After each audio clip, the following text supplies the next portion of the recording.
Mat, lu kan udah tua bangke, umur lu aja udah kepala 4. Lu kan kawin juga. Emangnya lu mau jadi bujangan terus? Mat, teman-teman lu udah pada kawin. Udah ada yang punya anak 5, 6. Lu mau jadi apa nggak mau kawin-kawin? Mau jadi perjake tuwe lo? Biarin deh. Mau jadi perjake bantet kek, nggak apa-apa. Kalau dibilangin sama orang tua, ngejawab aja lo. Kambing lu paksain kawin. Lu sendiri nggak mau kawin. Ah, kambing sih jangan dibilang. Dia sih gampang.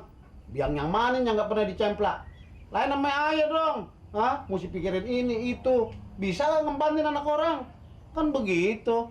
Pinter aja lu ngomong. Pokoknya